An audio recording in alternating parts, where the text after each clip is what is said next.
I don't mean perform, I mean as a producer. The technical side. But I don't know, you can't really tell at this stage. Paul McCartney, you're one of the original Beatles. Where did the name Beatles originate? Well, Dibs. John thought of it first of all, just as a name, just for a group, you know. We just didn't have any name.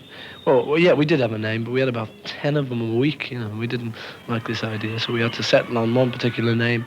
And John came up with the name Beatles one night.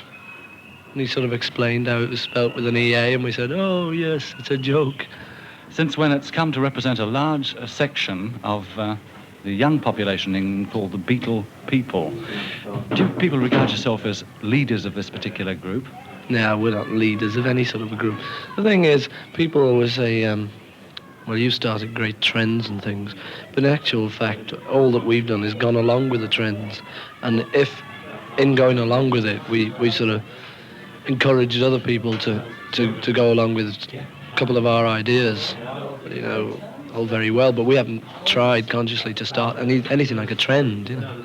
You're very much younger when this enormous success started, and you're riding the summit of it now.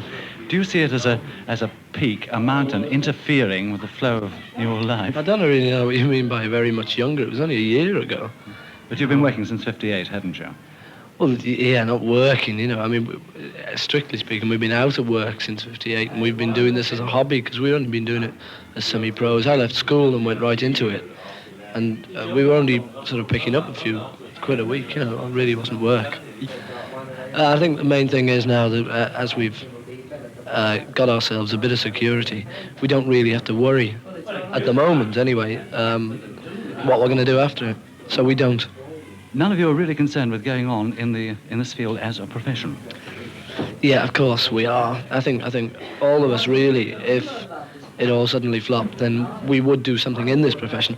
But what we mean by Ringo and George's answers, what we mean that we don't really want to do like the conventional answer is, I'd like to do ballads and films and straight acting, you know, which is so corny because half the people who say that can't act or ballad or film, you know.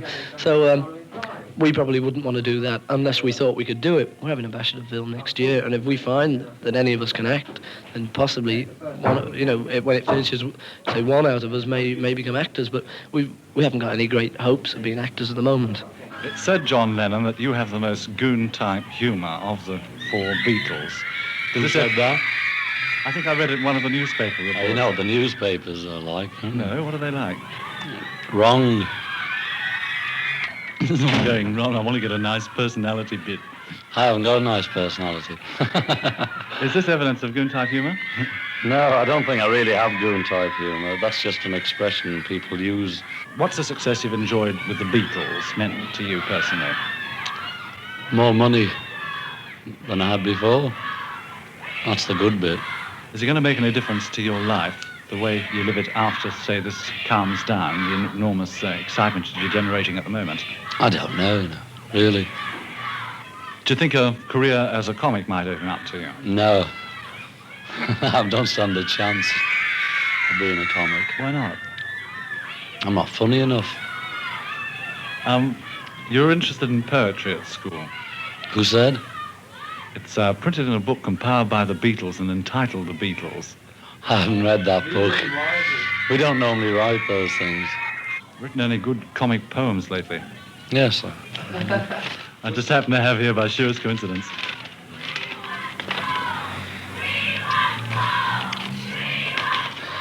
Dressed in my brown... Oh, no, I've lost it. Hold on. I can't read it, I've only just written it. Well, that's how it starts, actually. Dressed in my teen old brown sweater, I easily mixed with the crowd at Neville Club.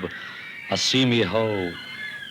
Soon, all but soon, people acoustic me saying such thing as, "Where the charge, man?" So I'm turning over.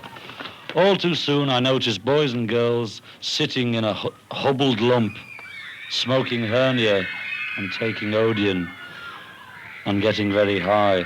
Some were only 4'3" high, but he had Indian hump, which he grew in his sleep.